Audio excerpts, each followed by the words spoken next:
You don't have to know much about cars to know that the heart of the automobile is the engine. And here at Patrick Henry Community College's Motorsports program, we have an incredible engine building department. Head of that department is Mr. LaRosa. Good seeing you, Lou. Hey Randy, how you doing? Now you can have all the best equipment in the world, but if you don't have somebody to teach you how to use it, it's not any good to anybody. LaRosa, I know you're pretty famous. You don't like to brag about yourself, but I know you're a big deal in the industry. Tell me where you've been and what you've been doing. Well, you know, Randy, I was in NASCAR for 30 some odd years, built engines for Dale Earnhardt, 4 of his championships, and David Pearson, Cale Yarborough, Ricky Rudd, Brett Bodine. Thankfully, we won with all of them. And after all those years, we decided to kind of retire and move up to the mountains in Stewart, beautiful Martinsville area. And a position came available at Patrick Henry to teach motorsports, especially the engine department. And I latched on to that, and it's been a great deal. It's been a good deal. So those are some big names you're dropping there. I mean, that's not your down the street racetrack. That's the big boys. Right. And you build engines for those guys. Oh yeah, and won with them, and I'm real thankful about it too. Had a great time, but you know, it's time to move on and time to do something else. So when students come here to Patrick Henry Community College, the motorsports program, we teach chassis and all the stuff that goes along with it, right. But you're in charge of the engine building, correct? Correct. So when you come here, you get a guy with some real credentials showing you how to do this. We sure do. And with a winning history. Well, we take them from scratch. A lot of these students will come in with very little experience, some with no experience, and we teach them not only the machinery, we teach them the physics, the math, everything behind what makes an engine run for 9,000 RPM plus for 6 or 7 hours at a time. It's a lot more than most people think. And we also teach them, which we'll take a tour in a little while, Randy, all the machine work that goes into it. We have the same machinery that you'll find in any NASCAR winning race team. And we also will show you probably at the end dynamometer where we test our engines. So that's a big deal too. So we've got LaRosa, who's winning record with the big boys, and a lot of the same equipment that you find in a NASCAR shop. Absolutely. That's great. Look, let's go walk around, show me the shop, and we'll show them what it's all about. Well, good deal. You know, we have some students here ready, and they're going to kind of demonstrate some of the machines, give them potential students a look at what we really do have and how it runs. It's a great program, and it's always going to get better from here on out with the new expansions coming on with the fuel injection and the Spintron classes and all that stuff being added. It's really going to be a great program. So we're taking a tour of the engine building department, which is part of the motorsports program here at Patrick Henry Community College. So what's this thing? What are these guys doing? Okay, these are 2 students. We're fixing to bore a block. We usually have another fixture on here that's called a bore true, but this block's been bored. We're just going to make it bigger. So we have our 2 students here, and he's going to start it, and he'll finish it. Go ahead, Jacob. Get us started. So while they're doing that, why do you bore out? What are you doing there? Well, we're trying to make the block bigger. The bore where the piston goes, we're trying to make that bigger. So we use this with a boring machine that's got a cutting tool. Okay. And this will actually cut out. We set a fixture, we set a micrometer, we set it to a certain size, and that's what it's going to bore. Now my other fella here, he'll start the boring. Now Jacob got it ready. Ernie here, he's going to get it going. Go ahead, boy. So I'm assuming this is going to give it more horsepower. It's going to make it run faster, give it a little more. It kind of could, Randy. But you know, if you scuffed a cylinder or did something, you have to make it bigger. That's what we do. And then after that, we'll go ahead and hone it. So they're doing a wonderful job. They're cutting here. Nice. Let me take you to our next position that we're doing. The greatest thing about this program is just the hands-on activity. Just really, being able to work with your hands and not only just reading what you get in the book, but being able to turn around and go and do it in real life and, experience for yourself and what's the right way to do it and what's the wrong way to do it, just learning both sides of it. All right, I don't know much about cars, but I do recognize that as an engine block. So what are they doing to it now? Okay, that's an R5 Dodge racing block that they used last year. Now they use an R6. After we bore it and do some other things, these 2 fellows are going to go ahead and deck it. And it's not just decking it to make it a flat surface, it's also have to be certain angles. And we have what we call a block true in the back. It's a fixture, and these 2 guys are fixing to resurface this. So Nikolai, go ahead and get us ready. What's this machine called? This is called a block masser. Okay. All right. This is something they would find at a NASCAR shop, right? Right. And Earl over here, he's going to make the actual cut.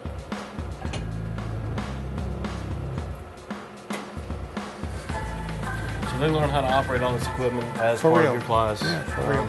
So you can pretty much take an engine block of, I don't know how they come, but you're able to modify it and do whatever you need to bring it all the way up to where it's race ready.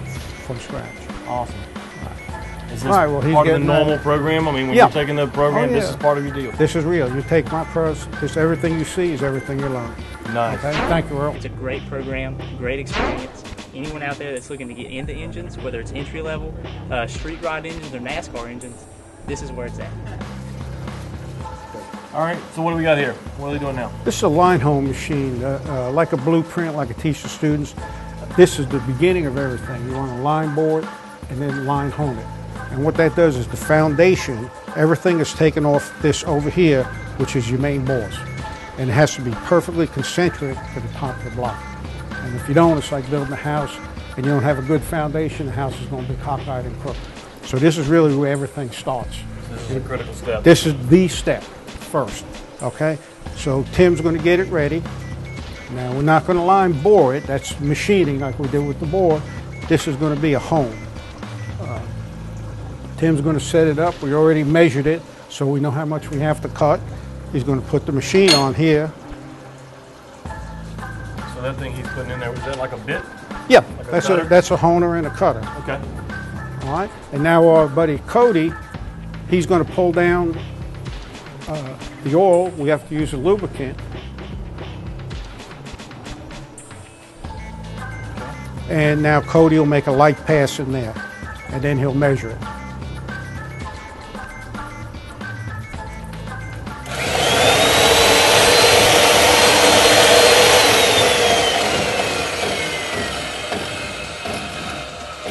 Okay, I can All right. understand that one. All right. And next we have, This is a hone. This is where we hone the block.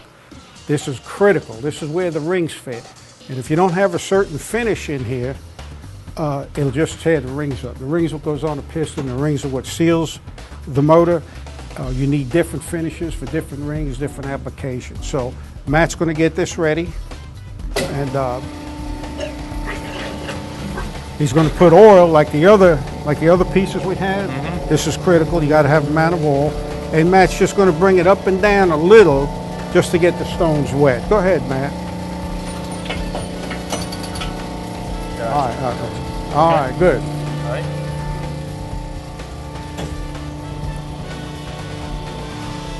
And you got here what? Okay, Randy, over here we have a rod honing machine. This is where we hone rods to a certain size so we can fit the bearings. It's not just an arbitrary stick a rod in. This is a rod, connecting rod. That's where the piston goes. And we just don't stick that in, Randy. It has to be a certain size and So a certain everything's really, finish. really precise. And that's one of the To, keys on this equipment, right? Is its To a precision. hundredth of a thousandth. Hundredth of 0.0001, okay? Wow. So Jesse, he's going to go ahead and hone these two rods, about 3 licks, just to see how it's cutting. We turn the machine on.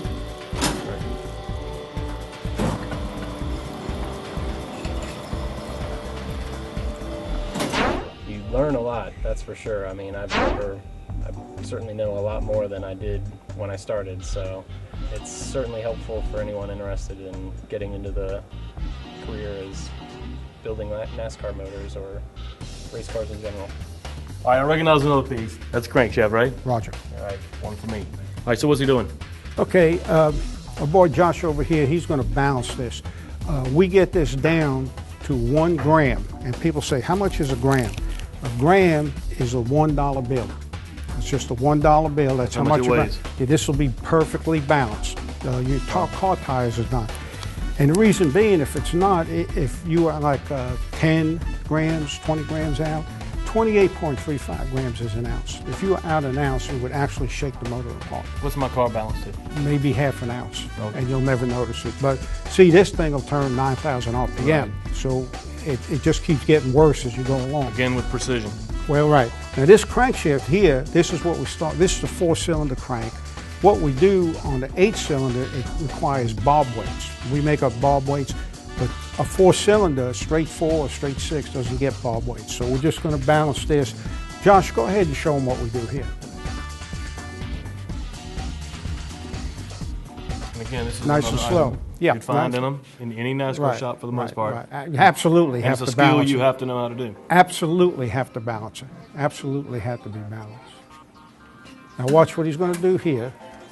He's going to spin it, and he's going to hit a button, and it'll get up about 500 something RPM.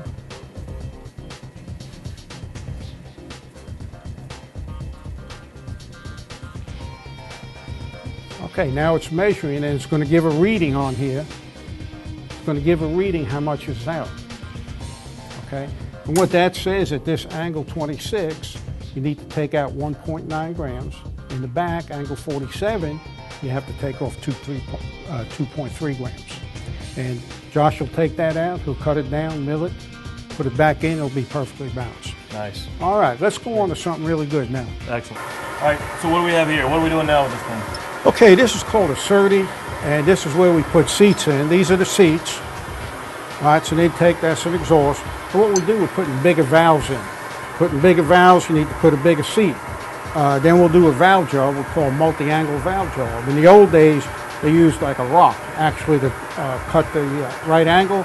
This one uses different cutters. This is precision, and this will cut the right size to install the seat. And then we'll also change bits, and we'll go ahead and do a multi-angle valve job for more power. So we'll take our board right here. This is Devin, and Devin's going to kind of line us up. And this is, you know, this is like a floating table, like air hockey. Mm-hmm. See, he'll get it exactly in the guide, and he'll bring it up, and he'll start his cutting.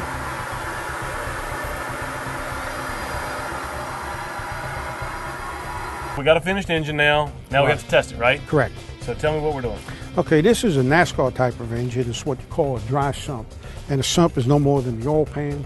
In your street car, it carries 5 quarts of oil. In a NASCAR engine, a dry sump means that the oil is carried separately in an oil tank, and it might have 16 quarts, 12, 14, 16 quarts of oil. So what we're going to do, Earl is going to prime it. The oil pump on this is outside the motor. We'll go out and I'll show you on the monitor what he's going to do. We never start the motor dry. We have to spin it over. Once we get it started, Josh over here has a timing light. And what he's going to do, he's going to put it on certain degrees before top dead center. And we're going to start our test here. Before we start, we have to get our carburetor ready. So Ian, will you get that ready for us? And while we're standing here, we're in a dynamometer? Dynamometer, right. So dynamometer. you'd be able to fire this thing up and check all the... And that's what we do, and that's what we're going to do in a minute. All right? And what this does is we don't want to have the air from inside this room because it's too hot. It'll contaminate the engine, fumes and all. So what Ian just put on was this outside air. And we'll pull air from a certain place which stays the same temperature and barometer most of the year. Okay? So let's go outside, Randy. I'll show you the monitor. Very quiet in there. A little soundproof room. All right. Over here, Randy, a couple of the things is that we have is this number here, that's our barometer, that's our temperature, that's our humidity. Now, over here, I'm going to tell him to stop priming for 1 second. Now you'll see that's your oil pressure, and watch, he'll do it now. He'll run that pump outside, and watch the oil pressure go up. Right. See it? Gotcha. So we can actually adjust the oil pressure. We got a way to adjust the oil pressure. Okay, that's good, guys. And over here, this is our screen. This reads the torque. Torque is what moves the car. This reads the actual horsepower. This is our RPMs, and we might run it from here to 8,000. We can go higher if we had to. We can change the screen. These two here are oxygen sensors that helps us tell if the motor is rich or lean. And down here is EGTs, this area here, and that's called the exhaust gas temperature. So we take this, and we take some other factors that they learn over the year, and we put it all together. This is the final end. This is your final test. So what kind of horsepower do you guys get out of these engines? It depends. Like a new NASCAR engine, which is R6 Dodge, will probably make 825 to 850. This is an older truck motor. This will make 710. And the reason that's being is this has a carburetor, but the very smallest carburetor they make, a 390. So this makes about 710, 715. Where when they ran a similar motor, before they change it with a big carburetor, it might make 750. Wow. So if we change carburetors, we'd probably make 750, 755. All right, so what's in the future? What do you guys have coming up? We've got some great things in the future. In the planning stages right now, but we should have it real soon, is we're going to add a fuel injection class in here, where you'll actually be able to change everything on the engine with a laptop. We're also going to add in a Spintron, and that's the hottest thing now in racing that's been in for a while. That tests your valve train, your springs, your camshaft, your push rods, rock on. That's how these fellas have been able to turn the motor 95, 9800. It's all in the valve train now. Nice. And plus we have some other stuff. Enjoy it, and if you want, here's some of our students. If you want to ask them a question, they're all available. All right, if you're interested in the motorsports program here at Patrick Henry Community College, go to the website. You'll find all kinds of good information there. And in the meantime, Google LaRosa. Look how famous this guy is, and he'll be your teacher. He stands in the classroom with you and teaches, doesn't hand it off to somebody else. It's the guy right there. So check out LaRosa and check out the motorsports website for Patrick Henry Community College. Thanks.